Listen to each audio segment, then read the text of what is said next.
In any kind of serious crisis, the victim becomes the leader. So many refugee crises are going on all over the world. Rohingya crises have almost been forgotten. It is not a Bangladesh problem, it is an international problem. BNP had a history of successful repatriation for Rohingyas over the years. We all know that situation is much more complex now. The number is much larger. There's a history of SARC and your government. We are talking about sports and economy. Sports is the best way to actually build bridges. SARC was a brainchild of President Zia Rahman, and at that time in the early 80s, he has the vision that we need connectivity in the South Asia region. Foreign Minister in Bangladesh introduced the sports and culture wing for the first time. What do we really mean by this positioning of Bangladesh first? We will have to keep in mind what serves our country best, what serves our people best.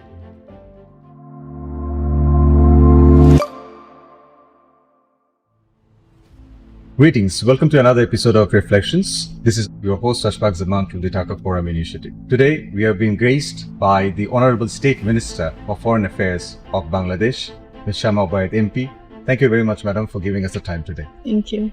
Thank you. We would like to know a lot from you. We will be covering topics related to women empowerment, climate change, very pressing international issue, the Rohingya issue, and other contemporary things that we wanted to discuss with you today.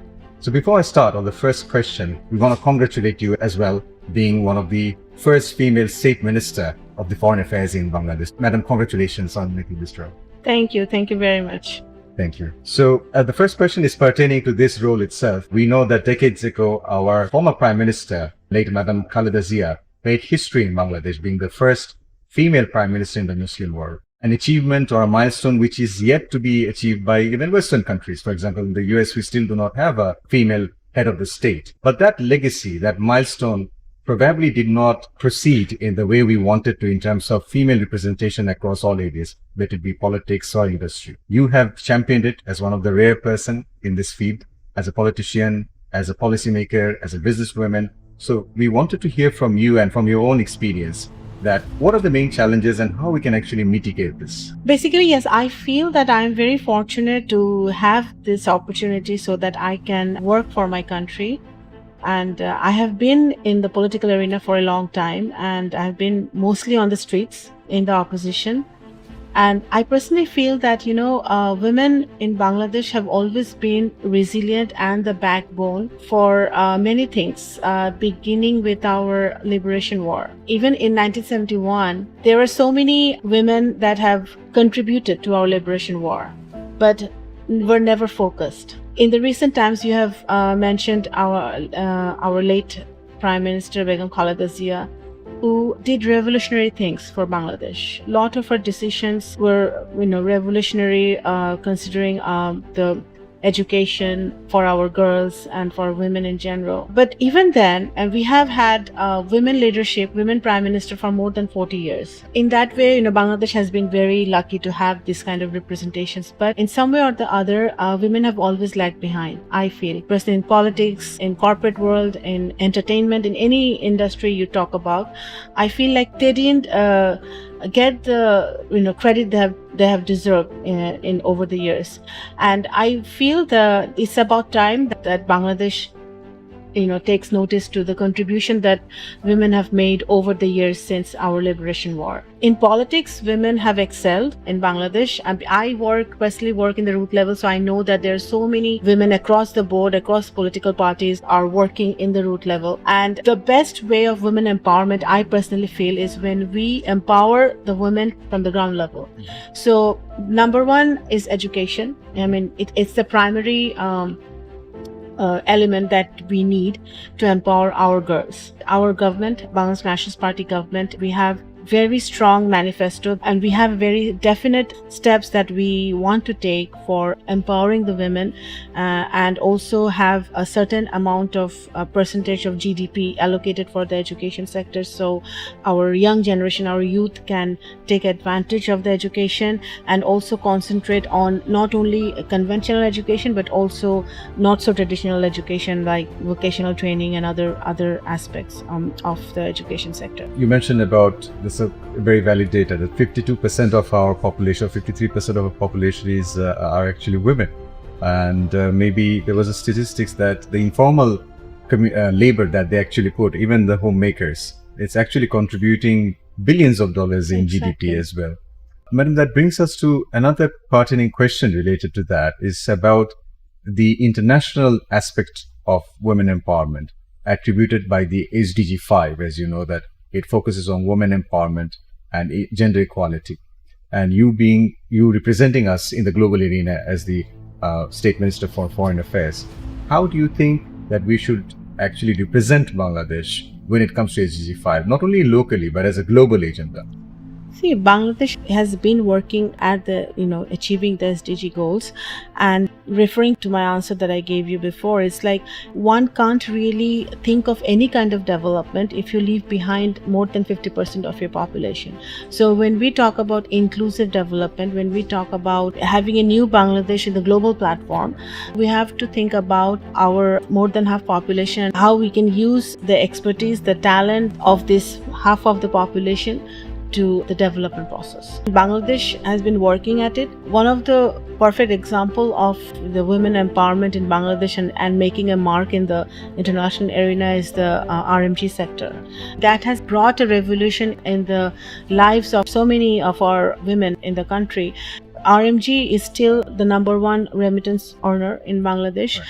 And it has been possible because of the women that have been working in the garment sector, in the RMG sector for so long. It's a role model example for me.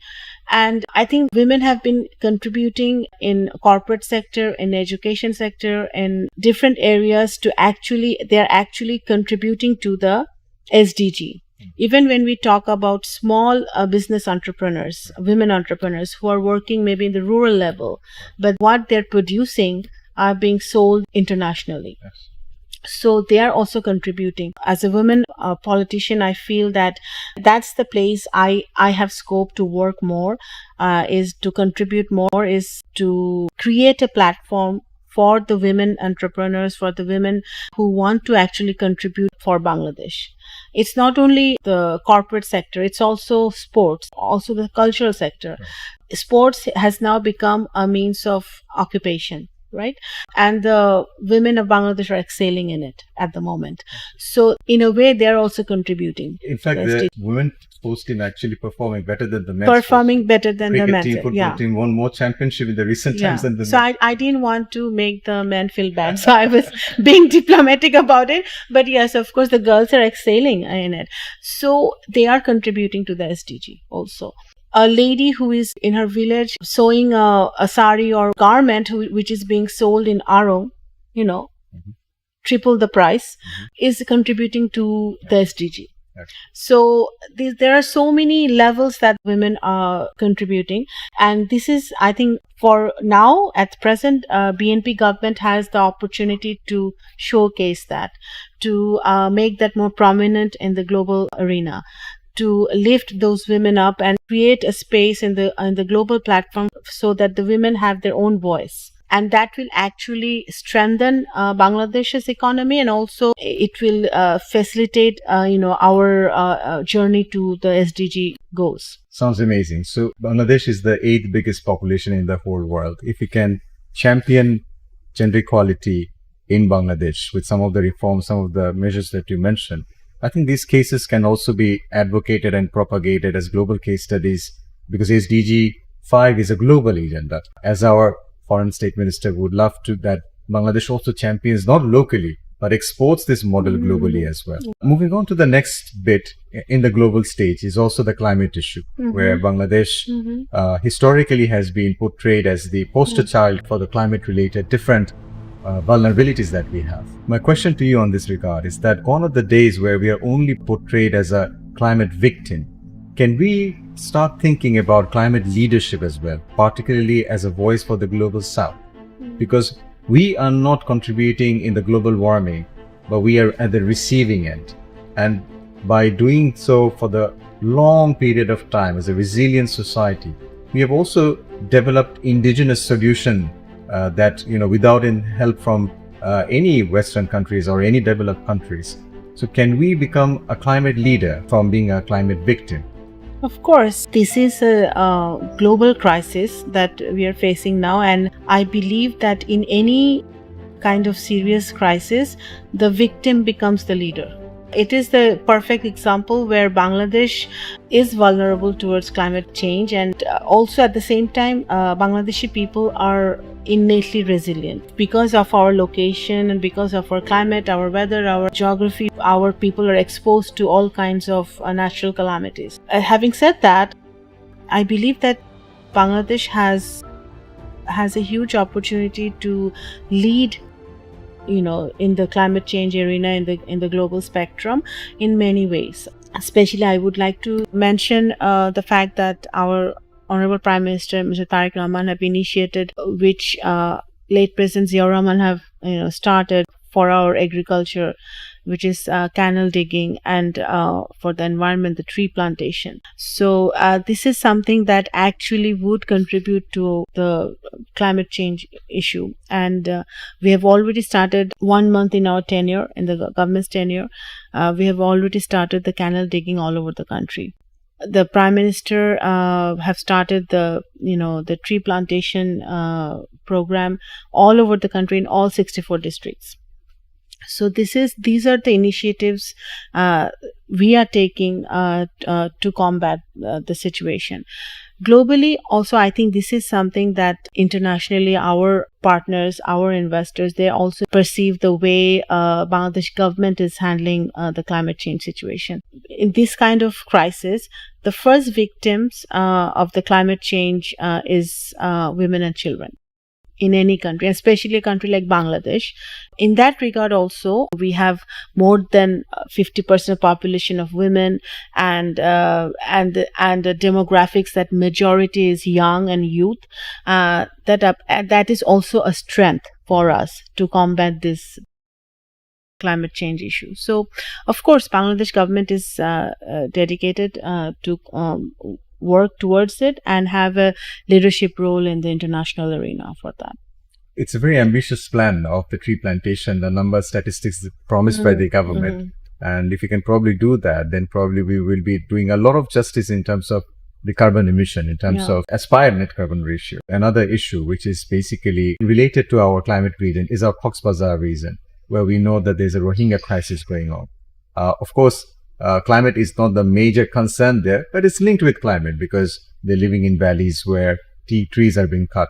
The whole ecosystem is somewhat disturbed. Even the elephant sanctuaries are probably disturbed in that area.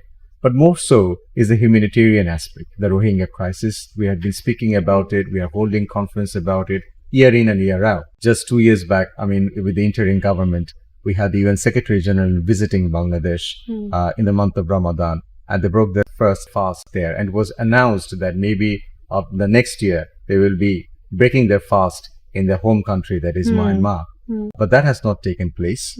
It seems, particularly given the context of the war, the Iran-US war, a lot of limelight actually has gone to that, and the whole problems, challenges, issues related to the Rohingya, the world's biggest refugee center, is no longer under the spotlight.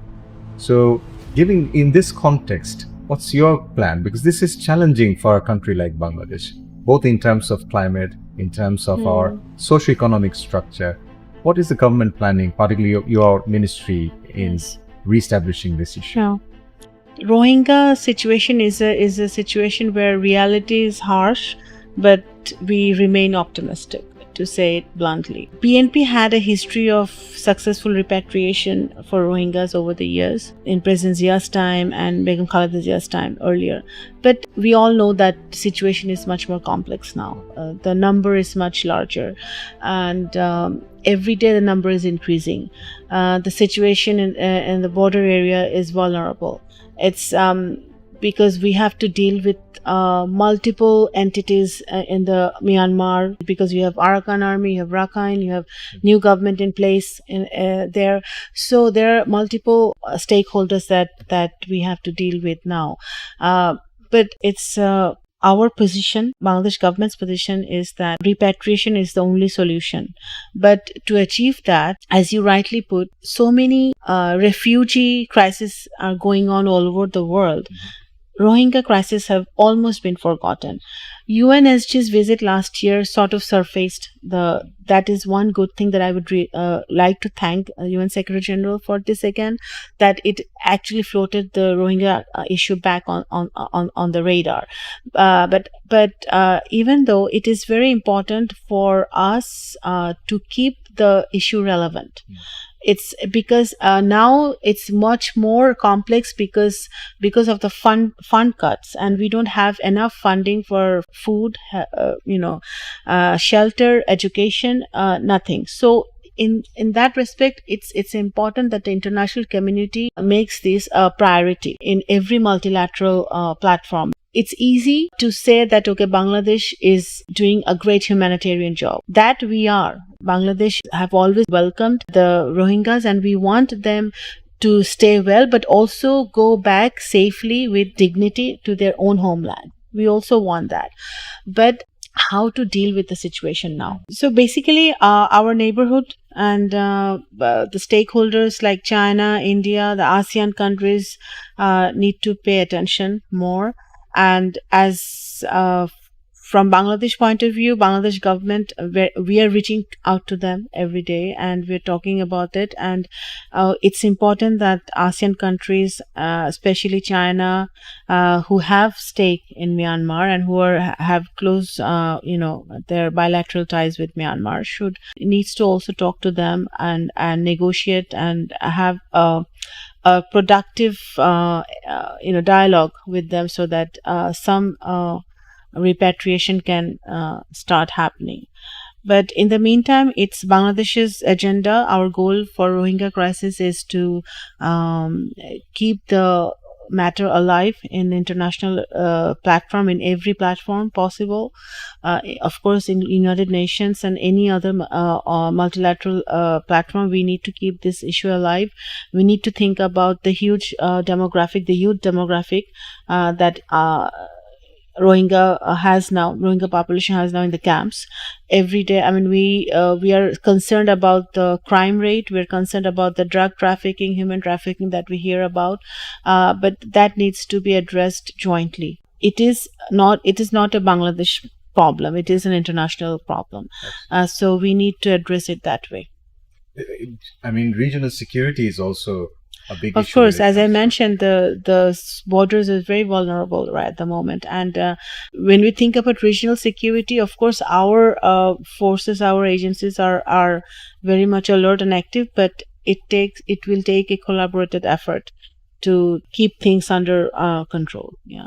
I'm sure that with the UN General Assembly coming up very soon, this agenda we hope that in the UN General Assembly, this will be an important topic for discussion, and Bangladesh is planning to have we have had this last year also, but in the coming assembly, we hope that we will be able to bring this up, and all the stakeholders will participate in the discussion, and something fruitful will come out of it. We're also hoping for the positive outcome. When it comes to the global aspect, the issue of soft power also comes as well, and we know that in today's world, soft power is through different levels of diplomacy, not only the security and political aspects, but things like creative economy, things like sports, things like culture. As the State Minister of Foreign Affairs in Bangladesh, I'm sure this is also your priority from what we have heard. Would like to know a little bit about creative and sports economy. Is there any plan for Bangladesh to achieve this is of course, thank you. This is actually an important priority for our government also. It is very much in our manifesto that we will cultivate the sports and cultural diplomacy. And when we talk about connectivity and when we talk about people to people relations, there is no better way than increasing the diplomacy, the cultural diplomacy, and sports diplomacy. Foreign Ministry in Bangladesh, we have introduced the sports and culture wing for the first time, where the wing will be dedicatedly working towards this goal and how we can promote the cultural and sports diplomacy with different countries. When we talk about trade and investment, we only think about big businesses or big trade and investments going on, but there are a lot of talent in culture. Like we have a lot of painters, we have a lot of musicians, or in the cultural arena, who can actually represent Bangladesh. Congratulations on opening up the new wing. I'm sure this is the stepping stone towards achieving something great and maybe transforming, because this is very new for Bangladesh, and how we want Bangladesh, or the brand Bangladesh, to be projected in the global arena. This can be a marvelous attempt on that. Moving on to the other question related to SARC. We know that we want to activate this. There's a history of SARC and your government. As the founder of SARC, we know what it meant at that time, the manifestation it had. And over the years, we have not really seen SARC to be that active. We are talking about sports and economy. Sports is the best way to actually build bridges. We see countries who probably politically not very aligned actually getting together when they're actually playing a sports. As everyone knows, that SARC was a brainchild of President Zia Rahman, and at that time in the early 80s, he has the vision that we need connectivity in this South Asia region, and he promoted that, established that. But unfortunately, we did not see an functional SARC for a long time. But BNP now in our agenda, we definitely want to revive SARC. We are working towards it. We are in conversation and in dialogue with the associated countries of SARC, and because we feel that connectivity and relationship among the SARC countries are crucial in many ways. It helps our economy, all our economies. It helps our population. It helps our trade, investment, and also whenever there is a global crisis, it is important that you have a strong neighborhood. And we feel that every time there is a war breaking out, whether it's Russia-Ukraine war or the Iran-Israel war going on now, it is pertinent. We feel that we need to have a stronger South Asian connectivity. And our Prime Minister, Mr. Tariq Rahman, have always given a neighborhood first policy importance, and in line to that, our foreign policy, of course, is very clear now. It is following President Zia and Begum Khaleda Zia's foreign policy, but more strongly so, that we have put out that our policy would be Bangladesh first foreign policy, keeping into account that we need to give importance to the people of Bangladesh and the causes of Bangladesh first, and then we will keep relationship with all the countries and our friends. So that's very straightforward from our point of view. So of course that is our plan, to revive SARC, and we hopefully we will be able to we will see a much stronger, functional and activated SARC in the future. I'm intrigued to know a bit more about what do we really mean by this positioning of Bangladesh first. Basically, unfortunately, in Bangladesh politics, there has always been a tendency of tagging a particular political party or particular government. So it has always, because Bangladesh now recently in the recent election, BNP have formed a government with a huge mandate, 2/3 majority. So BNP has always, it's by definition, by our ideology, we are a nationalist force in the country. Yeah. So it is, and President Zia Rahman made it very clear. So when he became president, he had relationship with the OIC countries. He had good relationship with the West, with the neighborhood. He could maintain that, ensuring that Bangladesh's needs came first. Mr. Tariq Rahman, our Prime Minister, is walking on the same line, and we feel that it is important to spell it out, so that nobody has any confusion about it.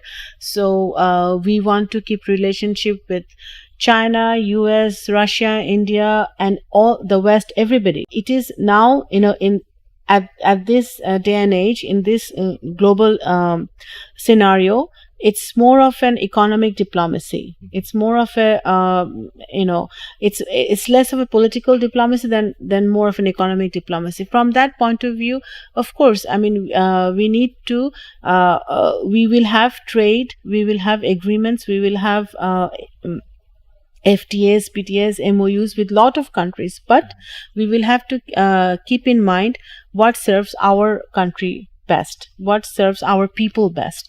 So keeping that in mind, we will go forward with our foreign policy. So the interest of the citizens is the first Of priority. Of course, always. That brings us to our last topic of discussion. We have already touched base on the creative economy, but what happens to the regular economy? So there has been a lot of talk, particularly the new government's manifesto, focused on the diversification of economy instead of reliance on RMG, which was also championed by your government when they came into the power at the early days. What's MOFA's role in diversification of the economy?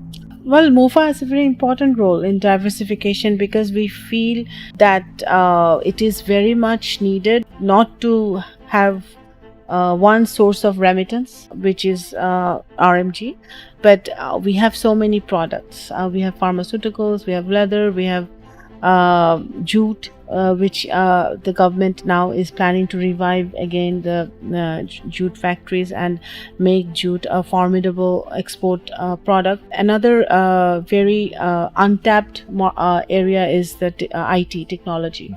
So there are areas that we can venture into, and we are planning to. We have already started working towards it so that we can diversify our domestic economy in every way possible. Also, in this regard, I would like to reiterate the fact that BNP government is really working towards creating more skilled manpower.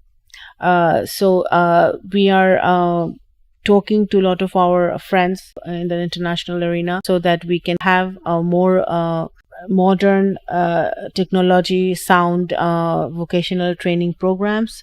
So our youth, our huge demographics, that is youth, can take benefit from that, and they can actually